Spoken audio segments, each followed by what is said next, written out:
जनाब सदर, चचा जानी, शोरा इकराम, काबिल सदर एहतराम अज़ीज़ दोस्तों, काबिल सदर एहतराम बुज़ुर्गों और अज़ीज़ दोस्तों और प्यारे बच्चों, अस्सलाम वालेकुम रहमतुल्लाहि व बरकातुहू। सबसे पहले आप तमाम हज़रात को दिल की अमीक गहराइयों से ईद की पुरखुलूस मुबारकबाद पेश करता हूँ। जैसा कि आप हज़रात को मालूम है कि ये मशायरा जो है मेरे वालिद मोहतरम जनाब मोहम्मद अज़हर सौदागर मरहूम के नाम मंसूब किया गया है। इसके लिए मैं बज़्म फ़रोग़ उर्दू सकरावल पूरब के तमाम अरकान का तहे दिल से शुक्रिया अदा करता हूँ। जैसा कि मुझे हुक्म हुआ है कि मैं थोड़ा सा वालिद साहब की ज़िंदगी पे रोशनी डालूँ, हालांकि मुनासिब ये होता कि कोई और इस पर रोशनी डालता, लेकिन अब चूँकि हुक्म है तो मैं इसकी तामील में कुछ पुरानी सुनहरी यादें ताज़ा करना चाहता हूँ।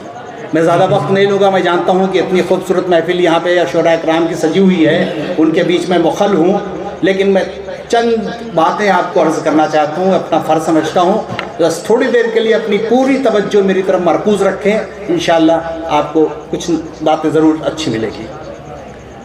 आप लोगों से ज़्यादातर नौजवान लोग हैं जो शायद मेरे वालिद साहब के बारे में कम मालूम हो। कुछ बुज़ुर्ग यहाँ बैठे हैं, जैसे हमारे आज़म चचा हैं, हमारे चचा और तमाम लोग जो यहाँ बुज़ुर्ग हैं, वो शायद बात जानते हों कि मेरे वालिद साहब को उर्दू शेर व अदब से किस कदर शगफ़ था। मीर तकी मीर, अल्लामा इकबाल, जोश मलियावादी, असगर गोंडवी, फैज़ अहमद फैज़, इन सब के जो बेहतरीन अशार हैं उनको अज़बर थे।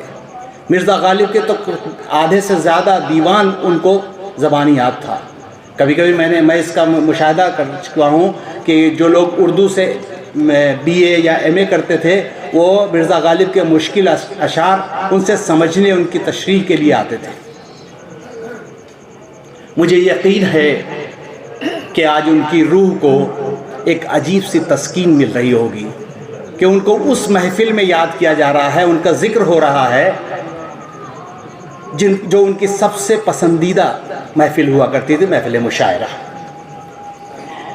एक और बात जो मैं इस ख़ास तौर से महफ़िल में करना चाह रहा हूँ कि मेरे वालिद साहब को बच्चों की तालीम, ख़ास तौर से आला तालीम के लिए बहुत संजीदा था इस सिलसिले में, और उसके लिए दिन रात कोशां रहते थे। अक्सर कहा करते थे, उनके दिल ख्वाहिश थी अगर तालीमी शोबे का इक़्तिदार कभी मुझे मिल जाए तो मैं अपनी कौम के सभी बच्चों को इस दौलत से माला माल कर दूँ। और वो एक शेर बड़ी उससे पढ़ा करते थे सिर्फ कि पिला दूँ ऊक से सबको। यहाँ पे जो नौजवान लोगों को शायद लफ्ज़ ऊक ना मालूम हो, चुल्लू कहते हैं जिसको, चुल्लू से पीना। पिला दूँ ऊक से सबको, रहे ना तशनलब कोई, कभी जो मैकदे का मेरे हाथों में निज़ाम आए। उनकी इसी सोच का नतीजा है कि मैं और मेरी सारी बहनें अल्हम्दुलिल्लाह सुम्मा अल्हम्दुलिल्लाह सब तालीम याफ्ता, आला तालीम याफ्ता हैं, और मेरे तमाम कज़िन जो हैं उन्होंने भी तालीम हासिल की। उन्होंने अपनी ज़िंदगी का मकसद बना रखा था कि बच्चों की आला तालीम, और उन्होंने दिन रात मेहनत करके, यहाँ पे जो हमारे बुज़ुर्ग हैं वो इस बात की तस्दीक करेंगे कि इतनी मेहनत करके, मशीनों में काम करके हम लोगों को आला तालीम दी। और मैं एक बात और करना चाहता हूँ कि ये जो मेरे नाम पे से इंजीनियर लग सका है, या मैं जो आपके सामने इस वक्त माइक पे अच्छे लिबास और उजले लिबास में यहाँ खड़ा हो करके आपसे खिताब कर रहा हूँ, ये सब मेरे अब्बू के कुर्ते में लगी कालिक का सदका है।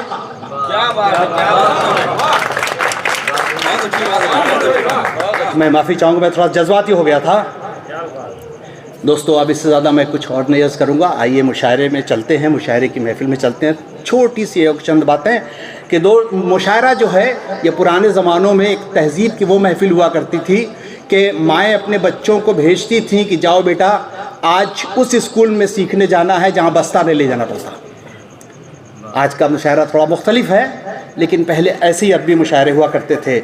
और इसी अदबी महफ़िल के लिए किसने क्या खूब कहा है कि जो बैठो बाअदब होकर, जो बैठो बाअदब होकर तो उठो बाखबर होकर। ये डेफिनेशन है अदबी महफिल की। आज बज़्म फ़रोग़ उर्दू ने मुझे मौका इनायत किया है कि मैं आपसे कुछ अपने लोगों से, अपने तमाम लोगों से मुखातिब हूँ, तो इस मौके को मैं ज़ाया नहीं करना चाहता और अपने कुछ दिल की बातें आपसे करना चाहता हूँ। और वो बातें ये हैं कि हमारी ज़िंदगी में इल्म की क्या अहमियत है। दोस्तों, हुज़ूर अकरम सल्लल्लाहु अलैहि वसल्लम का इरशाद गिरामी है कि इल्म तुम्हारा बेहतरीन दोस्त है। जब सारे दोस्त तुम्हारा साथ छोड़ जाएंगे तो ये इल्म ही है जो हर गाम पे तुम्हारे साथ होगा, तुम्हें सपोर्ट करेगा, तुम्हें हर मकाम पे इज्जत दिलाएगा। दोस्तों, अगर हम जिस्मानी तौर पर कैसे भी हों, छोटे हों, बड़े हों, काले हों, गोरे हों, माजूर हों, लेकिन अगर आपके पास इल्म है तो खुदा की कसम आप जंगल में भी होंगे तो आप लोगों के लिए फ़ायदेमंद साबित होंगे। वो आपसे हासिल करना कुछ न कर सकेंगे। तो इसलिए तालीम की बेपनाह अहमियत है हमारी ज़िंदगी में, क्योंकि एजुकेशन वो चीज़ है कि जो एजुकेशन हासिल करने वाला जो शख्स होता है वो कभी जो है हमेशा क्वालिटी देखता है, पर्सनालिटी नहीं देखता। एक बार किसी शख्स ने हज़रत अली रज़ी अल्लाह ताला अन्हु से दरियाफ़्त किया कि या अमीरुल मोमिनीन, इल्म क्या है? तो उन्होंने इरशाद किया कि इल्म एक रोशनी है जिसमें हमें तारीकी में सही राह तलाश करने में रहनुमाई करता है। दोस्तों, हम आम तौर से लफ्ज़ एजुकेशन बोलते हैं कि वो बहुत पढ़ा लिखा आदमी है, he is a very educated person. Education है क्या? हम लोग यही समझते हैं कि किसी ने कोई प्रोफेशनल कोर्स कर लिया, मेरी तरह इंजीनियर बन गया, डॉक्टर बन गया या वकील बन गया और फिर पैसा कमाने की मशीन बन गया। ना, एजुकेशन इससे नहीं कहते हैं। एजुकेशन लफ्ज़ जो है वो लातीनी ज़बान लैटिन का एक लफ्ज़ है एडुकेयर, उससे ड्राइव किया गया है, उससे माखूज़ है, और जिसका सही मानी है मैं पहले अंग्रेज़ी में बताऊंगा फिर उसकी तशरीह करूंगा। To bring out the human potential, इसका सही मानी है, यानी कि इंसान के अंदर छुपी हुई सलाहियत को पहचानना, उसको बाहर निकालना, उसकी नशोनुमा करना, उसको मज़ीद निखारना, ताकि वो अच्छे बुरे सही गलत में तमीज़ पैदा कर सके। इसे कहते हैं एजुकेशन। दोस्तों, हमें जैसे सांस लेने के लिए ऑक्सीजन या हवा की ज़रूरत होती है, प्यास बुझाने के लिए अपनी बॉडी को हाइड्रेट रखने के लिए पानी की ज़रूरत होती है, जिस्म को ताकतवर और सेहतमंद रखने के लिए ग़िज़ा की, खाने की ज़रूरत होती है।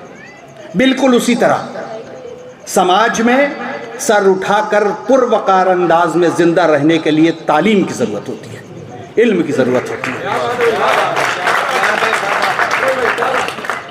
लिहाजा मैं यहाँ बैठे तमाम हजरात से, जो सब मेरे मोहल्ले वाले लोग हैं यहाँ बैठे हुए, मेरे अजीज़ हैं, मेरे दोस्त हैं, मेरे भाई हैं, मेरे छोटे भाई हैं, मेरे बेटों की तरह हैं, सबसे मैं दस्त बस्ता गुजारिश करता हूँ कि अपने बच्चों की तालीम में किसी तरीके की कंप्रोमाइज़, समझौता मत कीजिए। अगर आप दिन में 4 रोटियाँ खाते हैं तो 2 खाइए, मगर अपने बच्चों की तालीम, अपने बच्चों की स्कूल की फ़ीस की ज़रूर इंतज़ाम कीजिए। इसी के बाद अपनी तकरीर ख़त्म करता हूँ और आता हूँ शेर पे। एक कता आप हज़रात की खिदमत में पेश करता हूँ जिसका उन्वान है वक्त की अहमियत। कुछ लोग जो ताख़ीर से आने में दिलचस्पी रखते हैं उनको ख़ास तौर से नज़र करता हूँ। चूँकि मैं साइंस का तालिब इल्म रहा हूँ, इसमें थोड़ा सा उसका टच देने की कोशिश की है। समाअत फरमाया हज़रात। अर्ज़ क्या है कि हो वक्त के पाबंद तो बेहतर देगा, हो वक्त के पाबंद तो बेहतर देगा, ताख़ीर से पहुँचोगे तो कमतर देगा। हो वक्त के पाबंद तो बेहतर देगा, ताख़ीर से पहुँचोगे तो कमतर देगा। और बर्फ़ के बांट लिए धूप में बैठा है सखी, कैसे मुमकिन है कि वो सबको बराबर देगा।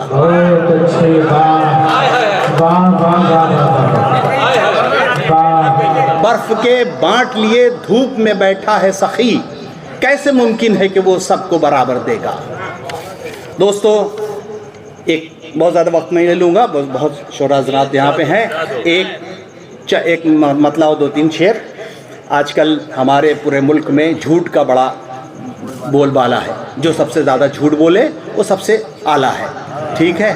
تو اسی پہ مطلب ہمارا دیکھیں، عرض کیا ہے کہ انداز تکلم میں وہ نوخیز رہا ہے، انداز تکلم میں وہ نوخیز رہا ہے جس شخص کو سچائی سے پرہیز رہا ہے۔ کیا کہنا انداز تکلم میں وہ نوخیز رہا ہے جس شخص کو سچائی سے پرہیز رہا ہے۔ اور دیکھیں دوستو، عالمی منظر پہ دیکھیں کہ چاہے وہ کشمیر کا مسئلہ ہو یا فلسطین کا مسئلہ ہو، اس کی بنیاد کس نے رکھی ہے آپ سب جانتے ہیں۔ میرا شعر سنیے، عرض کیا ہے، نفرت و تکبر کے ہیں دیواروں پہ دھبے، نفرت و تکبر کے ہیں دیواروں پہ دھبے، اس قصر میں شاید کبھی انگریز رہا ہے۔ نفرت و تکبر کے ہیں دیواروں پہ دھبے، اس قصر میں شاید کبھی انگریز رہا ہے۔ اور ایک شعر جو مجھے بہت پسند ہے اور میں اس کا بیان خیال کرتا ہوں، جیسا کہ میں نے ابھی عرض کیا، تعلیم کے سلسلے میں آپ سے توجہ چاہوں گا کہ حالات نہ کر دیں اسے تعلیم سے بدزن، حالات نہ کر دیں اسے تعلیم سے بدزن، وہ بچہ جو پڑھنے میں بہت تیز رہا ہے۔ حالات نہ کر دیں اسے تعلیم سے بدزن، وہ بچہ جو پڑھنے میں بہت تیز رہا ہے۔ اور ایک شعر ذرا طنزیہ شعر ہے، میں نے اپنے ایک دوست کے لیے لکھا تھا، میرا کلاس فیلڈ ہے انجینئرنگ کالج میں، تو ان کا مزاج بڑا رنگین تھا، وہ بڑے رنگین کپڑے پہنا کرتے تھے، چاہے وہ لکھنؤ کے تھے، لکھنؤ سے میرے علی گڑھ آئے، علی گڑھ میں بھی، پھر اس کے بعد وہ قطر میں میرے ساتھ رہے، پھر وہ کینیڈا میں ہیں، لیکن ان کا مزاج نہیں بدلا، ہمیشہ وہ رنگین لباس، کبھی ہرا کبھی پیلا اور بڑے برائٹ۔ تو ان کے لیے میں نے ایک شعر کہا تھا کہ سرگوشیاں کرتی ہیں یہ رنگین لباسی، سرگوشیاں کرتی ہیں یہ رنگین لباسی، ہمسایہ ہمیشہ تیرا رنگریز رہا ہے، ہمسایہ ہمیشہ تیرا رنگریز رہا ہے۔ اور ایک غزل کی اجازت ہو تو میں موبائل سے دیکھ کے غزل پڑھنا چاہوں گا، بس چند اشعار۔ جی بالکل، ایک غزل کی چند اشعار۔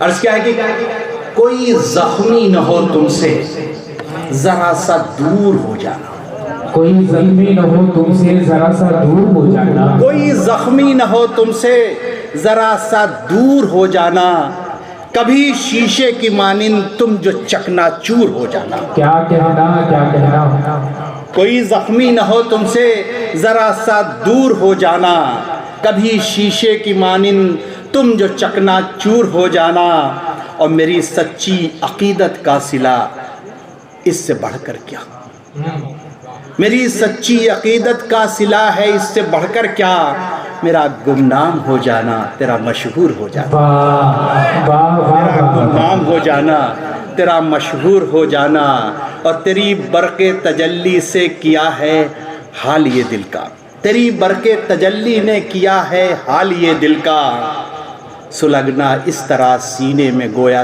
تور ہو جانا، اور پریشان ہوں۔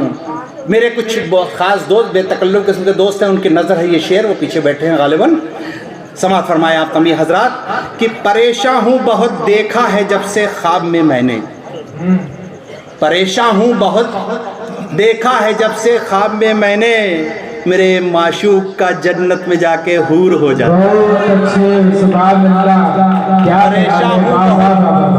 پریشان ہوں بہت،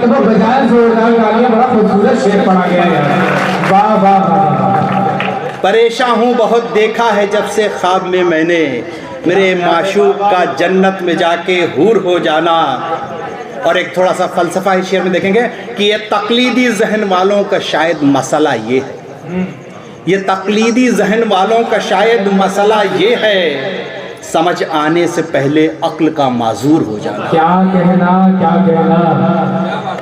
یہ کمزوری ہے، حاجت ہے، یا پھر اندھی محبت ہے، یہ کمزوری ہے، حاجت ہے، یا پھر اندھی محبت ہے، تیرے اصرار سے پہلے مجھے منظور ہو جانا، تیرے اصرار سے پہلے مجھے منظور ہو جانا، اور ایک میر تقی میر کا بڑا مشہور شعر ہے، آپ سب لوگ جانتے ہوں کہ عشق میر ایک بھاری پتھر ہے، یہ کب مجھ نازواں سے اٹھتا ہے، اسی سے استفادہ کیا ہے۔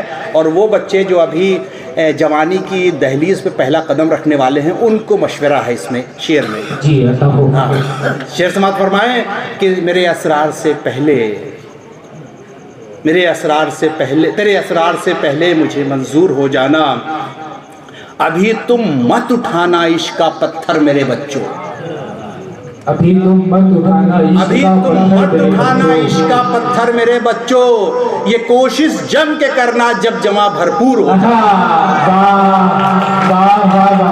کیا مشورہ ہے، بہت اچھے افروز صاحب۔ ابھی تم مت اٹھانا عشق کا پتھر میرے بچوں، یہ کوشش جم کے کرنا جب جمع بھرپور ہو جانا، اور نشہ ہونے لگا ان کو تمہارا دل دکھانے میں، نشہ ہونے لگا ان کو تمہارا دل دکھانے میں، سو بہتر ہے کہ دل کا خوشے انگور ہو جانا، تو بہتر ہے دل کا خوشے انگور ہو جانا۔ مقطع پیش خدمت ہے آج کل کے جو حالات ہیں ہمارے ہندوستان کے بلکہ ہمارے صوبے کے، اس کے نظر ہے۔ اس میں ایک لفظ آیا ہے جو فارسی زبان کا لفظ ہے، اس کے میننگ شاید لوگ نہ مانتے ہیں، اس کا مطلب اماوس کی رات کہتے ہیں اس کو۔ سمجھ فرمائیں۔ عطا ہو۔